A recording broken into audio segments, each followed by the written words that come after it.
নমস্কার বন্ধুরা, আজ আমি তোমাদের সাথে শেয়ার করব একদম রেস্টুরেন্ট স্টাইলে চিলি চিকেন। তো চলো চিলি চিকেনের রেসিপিটা আমি কেমনভাবে বানাই তোমরা আমার প্রথম থেকে শেষ পর্যন্ত আমার সঙ্গে থেকে পুরো ভিডিওটা দেখে নাও। চিলি চিকেন বানানোর জন্য আমি এখানে 500 গ্রামের চিলি চিকেনের জন্য মাংস নিয়ে নিয়েছি, আর এগুলো সব বোনলেস চিকেন। তো এখন আমি কিছু মশলা মেশাবো। 1 চামচ দিয়ে নিলাম এতে আদা রসুন বাটা। আমি দিয়ে নেব এখানে 1 চামচ কাঁচা লঙ্কা বাটা।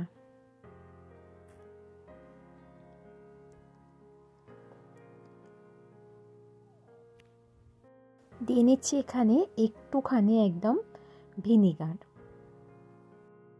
দিয়ে নিচ্ছি আমি স্বাদ মতো লবণ। এখন আমি দিয়ে নিচ্ছি কাশ্মীরি রেড চিলি পাউডার। দিয়ে নিচ্ছি আমি এখানে স্বাদ মতো একটু মিষ্টি মানে চিনি দিলাম। এটা অপশনাল, তোমরা চাইলে দিতে পারো, চাইলে নাও দিতে পারো। দিয়ে নিচ্ছি আমি এখানে সামান্য সাদা তেল।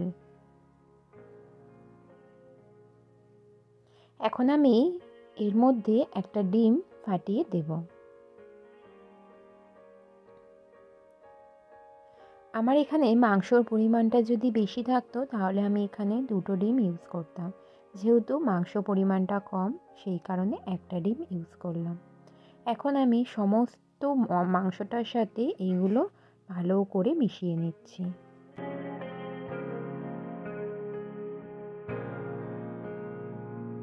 সমস্ত মশলাটার সাথে আমি এইভাবে ভালো করে মিশিয়ে নিচ্ছি যাতে মাংসগুলোর মধ্যে মশলাগুলো খুব ভালোভাবে মিশে যায়। আর ম্যারিনেটটা যত সুন্দর হবে পকোড়াগুলো ততটাই ভালো হবে, আর চিলি চিকেন করতে কিন্তু খুব সহজই হবে। তো বন্ধুরা, এইভাবেই কিন্তু চিকেন পকোড়া করা হয়। তো দেখতেই পেলে আমি কত সুন্দরভাবে পুরোটা মিক্স করে নিয়েছি মশলাগুলোর সাথে। এখানে আমি এখন দিয়ে নেব কিছুটা পরিমাণ ময়দা আর কর্নফ্লাওয়ার। আমি দুটো জিনিস ব্যবহার করব যাতে এই মাংসটার মধ্যে জিনিসটা ভালো করে ধরে থাকে আর এটা খুব মচমচে ক্রিসমি হয়।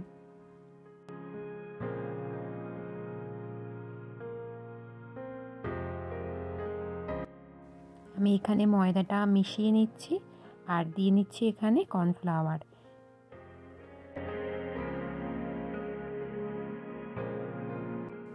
তো আমার ময়দা আর কর্নফ্লাওয়ার দুটোই দেওয়া হয়ে গেছে। এখন আমি মাংসটার সাথে ভালো করে মিশিয়ে নেব।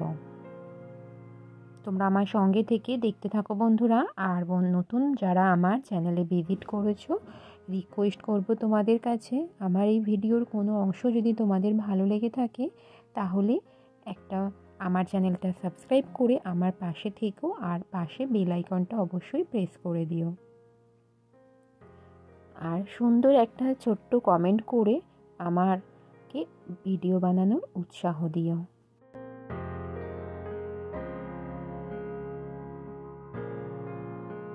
তো দেখতেই পাচ্ছ আমার ভালো করে কিন্তু মাংসটার সাথে সমস্ত কিছু মেশানো হয়ে গেছে। এখন আমি একটা জায়গায় এটা ঢেলে রেখে আধা ঘন্টার জন্য রেস্টে রাখবো। যত ভালো করে আমি এটা রাখবো ম্যারিনেটটা করা, তত কিন্তু খুব ভালো হবে মাংসটা, পকোড়া করতে ভালো হবে আর চিলি চিকেনটাও দারুণ হবে। তো দেখো আমার ঢালা হয়ে গেছে, এটা আমি ঢাকনাটা বন্ধ করে আধা ঘন্টার জন্য ছেড়ে দেব। তো দেখো আধা ঘন্টা পরে আমি ফিরে এসেছি। কত সুন্দর দেখো পুরো ম্যারিনেট হয়ে গেছে। এখন আমি এটা কিন্তু ভালো করে মিশিয়ে নিচ্ছি হাতের সাহায্যে। এখন আমি এইগুলো পকোড়ার মতন করে কিন্তু প্রত্যেকটা ছোট ছোট পিসগুলো করেছি আমি ফ্রাই করে নেব। দেখো আমি এখানে কিন্তু ছোট ছোট পিস করেছি, তোমরা চাইলে একটু বড়ও করতে পারতে।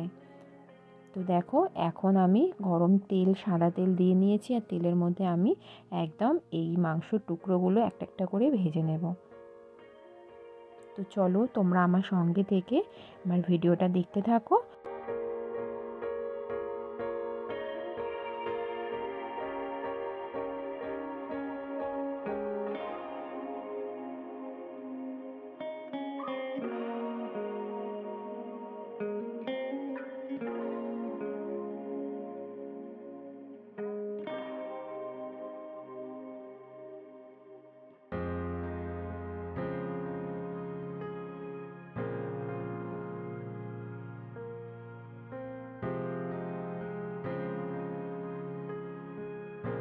তো দেখতেই পাচ্ছ আমি কিন্তু এইভাবেই ফ্রাই করে নিচ্ছি, একটু উল্টে পাল্টে একটু লাল লাল করে এইগুলো একটু ফ্রাই করে নেব।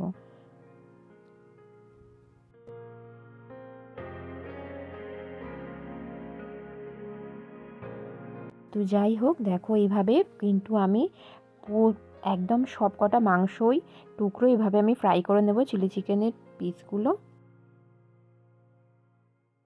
সবগুলো ফ্রাই করে নিয়ে আমি ফিরে আসছি। ততক্ষণে তোমরা আমার সঙ্গে থাকো, পাশে থাকো। তো আমার সমস্ত পকোড়া ভাজা হয়ে গেছে। ওই তেলের মধ্যেই আমি পেঁয়াজ আর ক্যাপসিকামটা এইভাবে কেটে রেখেছিলাম, আর কিছুটা তার মধ্যে আদা আর রসুন কুচি আমি এর মধ্যে দিয়ে ভালো করে ফ্রাই করে নিয়েছি। তারপরে আমি যে সসগুলো ব্যবহার করছি দেখতেই পাচ্ছ, chilli sauce, red chilli sauce, green chilli sauce, soya sauce, এগুলো দিয়ে আমি ভালো করে একটু নাড়াচাড়া করে নেব। তো আমি যেটা করেছি অফ ক্যামেরায়, আমি কিন্তু ওই তেলের মধ্যেই আদা রসুন কুচিটা দিয়েছিলাম। তারপর একটু ফ্রাই হয়ে যেতে ক্যাপসিকাম আর পেঁয়াজটা দিয়ে আমি একটু ফ্রাই করে নিয়েছি। তো যখন ভালো করে প্রায় ক্যাপসিকাম আর পেঁয়াজটা একটু মজে গেছে, তখন আমি সসগুলো কিন্তু ব্যবহার করলাম। তো যাই হোক, অনেকক্ষণ নাড়াচাড়া করার পর দেখো আমি এখন দিয়ে নিলাম এখানে টমেটো সস। টমেটো সস দিয়ে আমি ভালো করে আবারও নাড়াচাড়া করে নিচ্ছি। আর দেখো, ক্যাপসিকাম দিয়ে সমস্ত কিছু দিয়ে নাড়াচাড়া যখন করছি, একদম চিলি চিকেনের মতন, একদম রেস্টুরেন্টের স্টাইলের চিলি চিকেনের একদম কালার এসে গেছে। আর আমি এখানে স্বাদ মতো লবণ আর স্বাদ মতো একটু চিনি দিয়ে নিলাম। এখন আমি এটা ভালো করে একটু নাড়াচাড়া করে আমি এর মধ্যে জল দিয়ে দেবো।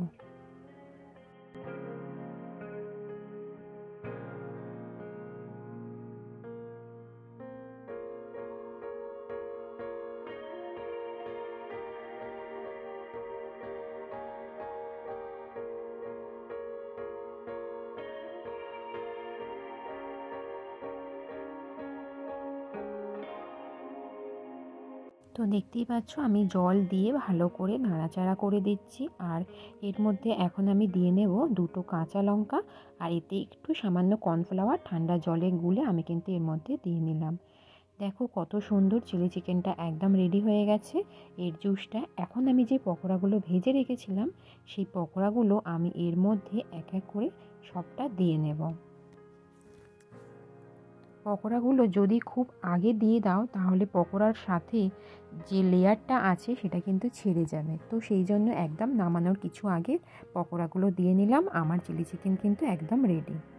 তো দেখতেই পাচ্ছ সার্ভ করে নিয়ে ফিরে এসেছি। আজকের আমার রেসিপিটা কেমন লাগলো অবশ্যই কমেন্ট করে জানিও। ভালো লাগলে আমার চ্যানেলের পাশে থেকে যেও। আজকের মতো ভিডিওটা এখানেই শেষ করছি। তোমরা ভালো থেকো, সুস্থ থেকো, টাটা।